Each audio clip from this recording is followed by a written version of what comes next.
Mateus 22, 29 diz assim: errais por não conhecer as Escrituras e nem o poder de Deus. Eu sempre tenho falado nas minhas mensagens a respeito desse versículo, desse capítulo. Eu quero falar um pouco a respeito disso, o que é conhecer as Escrituras e o poder de Deus. Nós estamos vivendo uns dias tão difíceis. Eu fico assim pensando, meu Deus, o que está acontecendo com esses nossos líderes? Parece que as pessoas não sabem o que mais que dá para as pessoas chamadas evangélicas, porque o país está cheio de pessoas chamadas de cristãos, pessoas que dizem que se tornaram crentes no Senhor Jesus.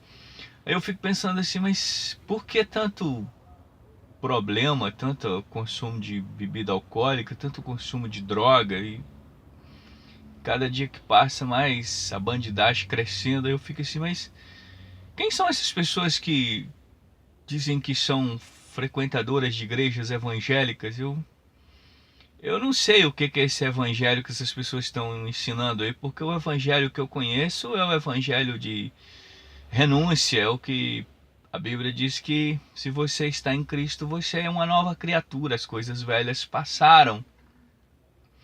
E se tantas pessoas estão convertendo, eu fico assim, sem entender o que está acontecendo. Mas eu quero falar um pouquinho aqui, muito rápido, a respeito do que diz: errais por não conhecer as Escrituras e no poder de Deus.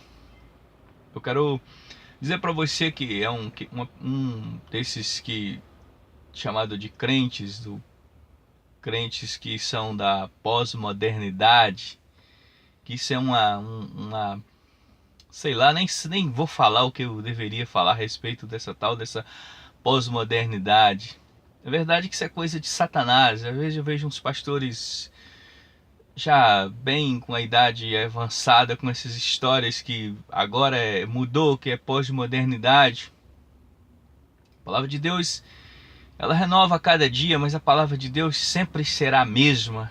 Ela tem autoridade para repreender ou condenar o erro. Isso se encontra lá em 2 Timóteo capítulo 3. Você vai encontrar isso lá, onde a palavra de Deus é ela que pode todas as coisas. Mas você precisa entender o que é conhecer as Escrituras e o poder de Deus. Eu quero deixar tão claro aqui uma das coisas que eu falo com toda convicção, porque a minha vida é gasta um pouco dela lendo as Escrituras. Se eu não estou lendo as Escrituras, se eu estou viajando, eu estou ouvindo Bíblia.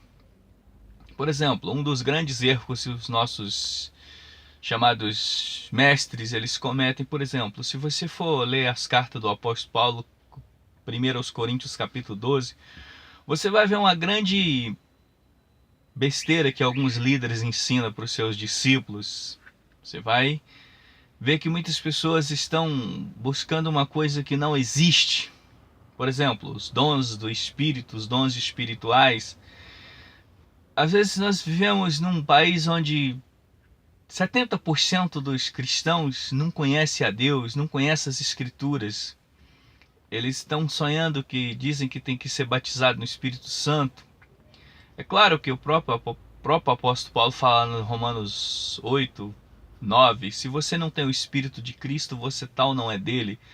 Mas eu gostaria que você dasse uma examinada nas Escrituras e lesse 1 Coríntios capítulo 12 inteiro, que você vai ver que talvez você gastou o seu tempo tudo, ou melhor, o seu tempo todo buscando uma coisa que não existe, que você já tem. O próprio Paulo diz claro lá, o Espírito que faz que você tem vários dons. Mas é a questão de raiz, para não conhecer as Escrituras nem o poder de Deus. Você precisa ouvir aquilo que o seu mestre diz, e você precisa ir conferir nas Escrituras, que é a maneira mais certa de você conhecer as Escrituras. E o grande problema é que eles citam alguns versículos, que o meu povo se perece por falta de conhecimento. Talvez muitas pessoas que têm dito isso, elas são as pessoas que ensinam tão errado. Eu vou voltar a repetir aquilo que eu disse em Mateus 18, onde que a Bíblia diz: ai daquele que faça que um dos pequeninos desvie. É melhor que ele... A Bíblia diz para que essa determinada pessoa que faça que as pessoas deixem de seguir o Senhor Jesus. O próprio Jesus disse que ela deveria se suicidar, que você pega uma pedra grande e lança no mar. Jesus que disse isso. Então eu quero dizer para você, o que é que você tem ensinado? Eu sei que essa questão dessa prosperidade, eu já faz uns 4 anos que eu disse para um pastor aqui em Valadares, eu posso até citar o nome dele, o pastor Fernando, da Segunda Igreja Batista. Eu disse, pastor, essas histórias de prosperidade, isso é ciladas, porque os jovens vai para uma igreja onde as pessoas falam que você vai ganhar, então ele fala assim, pô, então eu vou para o tráfico, onde eu ganho mais fácil. Então eu sempre disse, essa questão de prosperidade, isso é cilada, gente. O reino de Deus é justiça, é santidade e vida eterna. E o resto é coisa de avarento. Dá tanto que você vai ganhar tanto e o mundo está perdido. Que Deus tenha misericórdia, principalmente dos valadarenses aqui que estão sendo alimentados por um fariseu que vive só pregando prosperidade. Que Deus tenha misericórdia de você, que de fato você conheça as escrituras e o poder de Deus.